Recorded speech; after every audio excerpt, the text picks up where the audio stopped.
இன்றைய செய்திகள். தமிழகத்தில் ரேஷன் அட்டை வைத்துள்ள கோடிக்கணக்கான மக்களுக்கு தமிழக அரசு இன்று 2 மிக முக்கியமான மற்றும் மகிழ்ச்சியான அறிவிப்புகளை வெளியிட்டுள்ளது. குறிப்பாக பெண்களின் வாழ்வாதாரத்தை மேம்படுத்தும் வகையில் மகளிர் உரிமை தொகையில் மேற்கொள்ளப்பட்டுள்ள அந்த அதிரடி மாற்றங்கள் என்ன? ரேஷன் கடைகளில் இனி பொருட்கள் வாங்கும்போது மக்கள் நீண்ட வரிசையில் காத்திருக்க தேவையில்லை என்பது எப்படி சாத்தியம்? இதை பற்றி விரிவான அலசலை இந்த வீடியோவில் பார்க்கலாம். தமிழக அரசியல் களத்தில் பெரும் எதிர்பார்ப்பை ஏற்படுத்தியுள்ள முக்கிய தகவல், மகளிர் உரிமை தொகையை ரூபாய் 1000 ரூபாய் 2000 உயர்த்துவது குறித்த முதலமைச்சர் விஜயின் அதிரடி உத்தரவுதான். வரவிருக்கும் சட்டப்பேரவை கூட்டத்தொடரில் இதற்கான அதிகாரப்பூர்வ அறிவிப்பு வெளியாக வாய்ப்புள்ளதாக தகவல்கள் கசிந்துள்ளன. ஏன் இந்த திடீர் முடிவு? அண்டை மாநிலங்களான புதுச்சேரியில் ரூபாய் 2500 மற்றும் மேற்கு வங்கத்தில் ரூபாய் 3000 என மகளிர் உரிமை தொகை வழங்கப்பட்டு வருகிறது.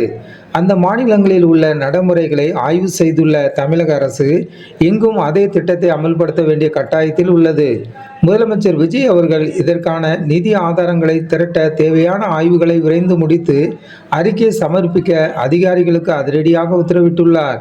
இது தமிழக பெண்கள் மத்தியில் பெரும் மகிழ்ச்சி ஏற்படுத்தியுள்ளது.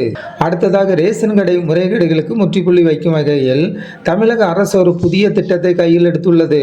இது வெறும் அறிவிப்பு மட்டுமல்ல, பொது விநியோக திட்டத்தையே மாற்றியமைக்கும் ஒரு புரட்சிகர நடவடிக்கை. இனி ரேஷன் கடைக்கு பொருட்கள் அனுப்பப்படும் போது அவை அப்படியே மூட்டையாக அனுப்பப்படாது. கிடங்குகளிலே அதிநவீன இயந்திரங்கள் மூலம் உணவுப் பொருட்கள் அனைத்தும் தரமான பாக்கெட்டுகளாக மாற்றப்படும். இதனால் ரேஷன் கடைகளில் பொருட்கள் கலப்படம் செய்யப்படுவதும் எடை குறைவு என்பதும் இனி நடக்க வாய்ப்பே இல்லை.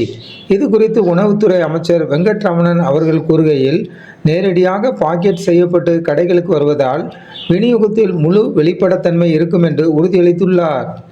இதன் மூலம் பொதுமக்களுக்கு கிடைக்கும் பெரிய நன்மை என்னவென்றால், ரேஷன் கடை ஊழியர்கள் ஒவ்வொருவருக்கும் அளவு எடுத்து வழங்க வேண்டிய நேரம் மிச்சமாகும்.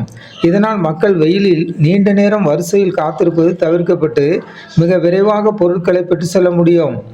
தமிழக அரசின் இந்த 2 அதிரடி மாற்றங்களும் சாமானிய மக்களின் அன்றாட வாழ்வில் மிகப்பெரிய மாற்றத்தை ஏற்படுத்தும் என எதிர்பார்க்கப்படுகிறது. இது குறித்து உங்கள் கருத்துக்களை கீழே உள்ள கமெண்ட் பாக்ஸில் பதிவிடுங்கள். மேலும் செய்திகளை உடனுக்குடன் தெரிந்து கொள்ள நமது மரியானோவா நியூஸ் சேனலை சப்ஸ்கிரைப் செய்யுங்கள்.